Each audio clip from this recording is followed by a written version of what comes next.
through the end of the drilling campaign in December. Some of that information was with regard to these high-grade shoots, but a very important part of that information was this exciting drilling that we've done off to the west. If you recall some of the older sections we had been previously concentrating our efforts just in this area here.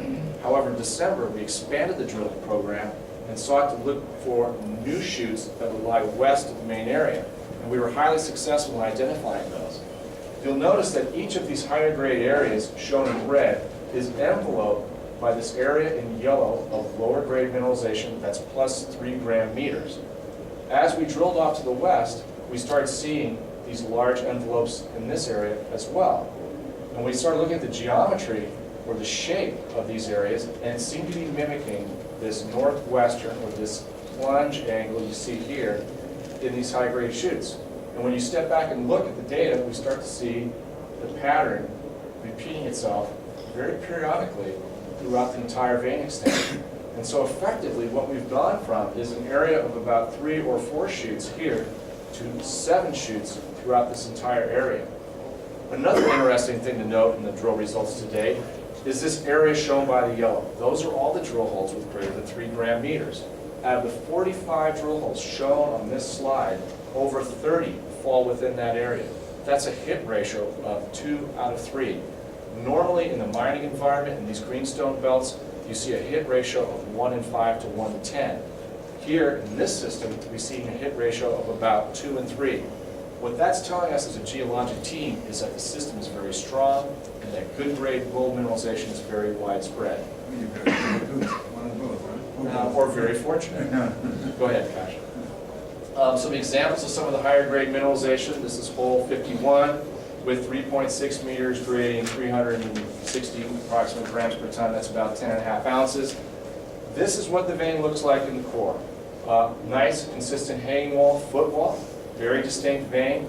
The gray areas you see here are areas of pyrite, bands of pyrite that often have visible gold associated with it. And in fact, in some places there's rather coarse gold that I think everyone in the room can clearly see, and looking at it in detail, it's quite showy. This is good rock for mining. You can see it's not broken up. This very distinct hanging wall is important if you think about possible mining scenarios. It allows the miner to select high-grade material. This is a sample from the hole we just released a week ago Monday. Hole 65 was our headline drill hole. 2.9 meters at 203 grams, almost 6 ounces per ton. Again, you can see this characteristic banding of pyrite associated with nice pieces of visible gold.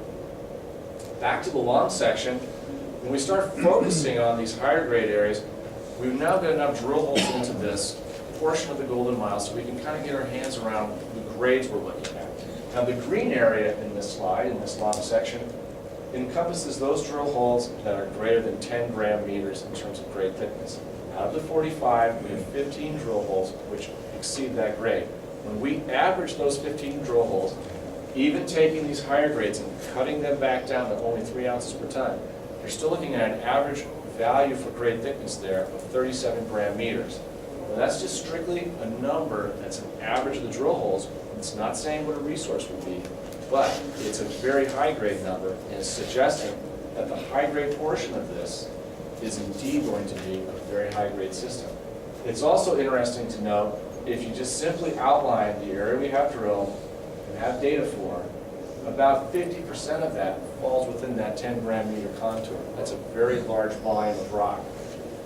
Again, considering the open nature of these chutes and these new chutes we've discovered, this is a very important fact to keep in mind as we move forward. Our current drilling program that is ongoing as we speak has begun working in this area here. This is the best developed of the high-grade chutes. We're starting to add a few extra drill holes in here to confirm the geometry, the shape of the chute, but we will then start working down dip, 150, 200, 250 meters below the surface, to start working on that down dip extent. We can then apply what we learned from that drilling to the other open chutes that we see in the system. It's important to note that to the northwest, the system is wide open. To the southeast, in this direction behind my shoulders, it's that 1,000 meters back to that southeast corner of the Golden Mile where previously we intercepted 2 meters of 54 grams per ton. We now have a template or a pattern here we can apply to that open section and hopefully be able to reproduce these kinds of drill results as we move to the southeast. Just another example, many of you have seen this before, of what the mineralization looks like on the surface. Again, very high grades, but these are the kind of grades that we're seeing in this system. To kind of take another look at it, now we've flown back around, we're here to the northwest, looking back to the southeast. This is the area where all this drilling in that long section refers to. We've now expanded to this 850 meter wide or long area. Here's the gap I've been talking about, the 1.2 meters over here to these drill holes that were completed in November of this year. That's where we intercepted the 2 meters of 54 grams per ton. So our drill program, as we advance it into February, will be to first concentrate here, as I mentioned, on defining that higher grade chute. The second drill rig, which should be onto the property by the end of the month, will go down here to the very southeast end and start stepping away from that 54 gram intercept. Based on the kind of shapes or geometries we see in the mineralization in this part of the Golden Mile, we should be able to target that high-grade mineralization much more effectively. A third drill rig will be available, and we're going to bring that up to that northern set of veins that we've been exploring from the very beginning part of the project. If you'll recall, up here in the Merino vein system, we had previously intersected 1.6 meters of over 38 grams per ton. We're going to take a drill rig and bring it into this area and follow up on that drill intercept. We're going to spread the drill holes out and use a pattern that will allow us to establish how that particular zone of high-grade mineralization is behaving at depth. Is it raking to the northwest like we see in the Golden Mile, or does it have a different rake? That way we can establish an exploration program for this part of the district that matches the geology we see here. So it's very important for us to get up here and get some holes into this high-grade area as well. It'll also allow us to open up the exploration potential of all the stacked veins that we're seeing in the northern part of the project. If you recall, we've stripped over 3 kilometers of veins in this northern vein set. The Yellow Brick Road, the Derrick Lee, 7 of 9, Merino, as well as the original discovery area, the WL and Pendleton. By coming into this portion of the Merino and defining ore chute geometry or shape, that will enable us to much more effectively explore this part of the system and start to unlock the real potential of this part of the zone. All the time, we'll continue to drill out the Golden Mile. Once we finish with this initial program here, we'll bring that third drill rig back to the Golden Mile and start working on filling in that gap between the central Golden Mile and the area to the southeast, pushing that program all the way into May. Go ahead. Another way to look at it, this is a magnetic map with bright colors showing a strong magnetic response. The yellow colors here represent the areas we stripped back. Here's the Golden Mile vein system. It's 2 kilometers extent.